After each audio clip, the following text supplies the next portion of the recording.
এক সময় এক শিয়াল তার বউয়ের সাথে বাস করত।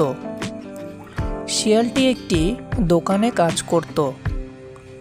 হঠাৎ তার কাজটি চলে যাওয়ায় শিয়ালটি ডিমের ব্যবসা করবে বলে স্থির করে।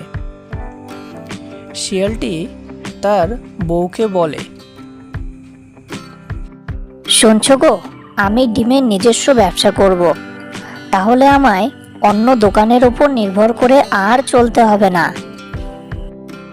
শিয়ালিনী বলে, ঠিক আছে গো, সংসারের উন্নতির জন্য যেটা ভালো হয় তুমি সেটাই করো, আমার কোনো আপত্তি নেই। পরদিন সকালে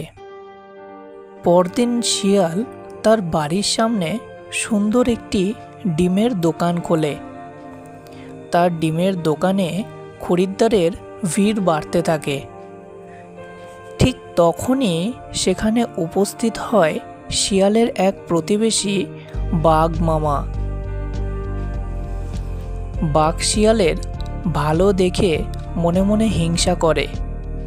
তারপর সেখান থেকে বাঘ চলে যায়।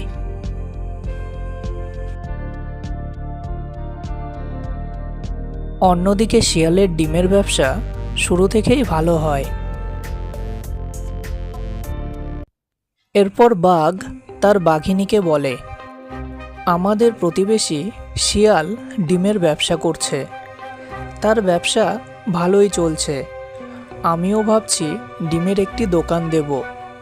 আমিও শিয়ালের থেকে বেশি ডিম বিক্রি করব এবং সব খরিদ্দার তার থেকে আমার কাছে নিয়ে আসব। পরদিন বাঘ একটি নতুন ডিমের দোকান খোলে। বাঘটি অসৎ এবং ভালো মনের না হওয়ায় তার দোকানে কোনো খদ্দের হয় না। বাঘটি দাঁড়িয়ে থাকতে থাকতে ক্লান্ত হয়ে যায়, কিন্তু তার দোকানে কোনো খরিদ্দার হয় না। সব খদ্দের ডিম নিতে শিয়ালের দোকানের দিকেই যায়, যেটা দেখে বাঘ সহ্য করতে পারে না। বাঘ ভেতরে ভেতরে জ্বলতে থাকে এবং সে চায় কোনো এক উপায়ে শিয়ালের ক্ষতি করব। প্রতিদিনের মতো সেদিনও শিয়ালের ডিমের দোকানে অনেক ভিড় জমে। কিছুক্ষণের মধ্যে বাঘ সেই দোকানের সামনে এসে হাজির হয় এবং সে দেখে, তারপর সেখান থেকে চলে যায়। আজ দিয়ে বাঘের ডিমের দোকান খোলা 7 দিন হয়ে গেল, কিন্তু আজও কোনো খরিদ্দার তার দোকানে ডিম নিতে আসলো না। বাঘ দাঁড়িয়ে থাকতে থাকতে ক্লান্ত হয়ে গেল, কিন্তু বাঘের কপালে একটিও খরিদ্দার জুটল না। সেদিন রাতে বাঘ তার বাঘিনীর সাথে এই ব্যাপারে কথা বলে এবং শিয়ালকে মেরে ফেলার কথাও তারা আলোচনা করে। তার সাথে সাথে তার দোকানটাকেও শেষ করে দেওয়ার কথাও আলোচনা করে। সেদিন রাতে শিয়াল যখন একাকী ডিম বিক্রি করছিল, তখনই বাঘ এসে তার দোকানে বোমা ফেলে। কিছুক্ষণের মধ্যে শিয়াল সহ তার দোকান পুড়ে ছাই হয়ে যায় এবং বাঘ সেখান থেকে চলে যায়।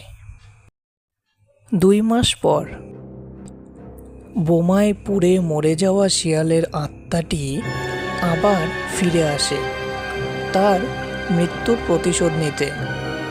এরপর শিয়ালের আত্মাটি বাঘকে মেরে ফেলতে প্রস্তুত হয় এবং বাঘের ডিমের দোকানের দিকে সে যেতে থাকে।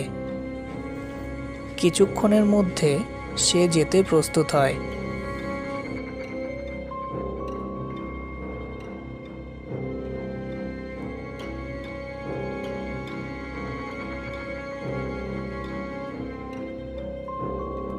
কিছুক্ষণের মধ্যে শিয়ালের মৃত ভূতটি বাঘের ডিমের দোকানের সামনে এসে হাজির হয়।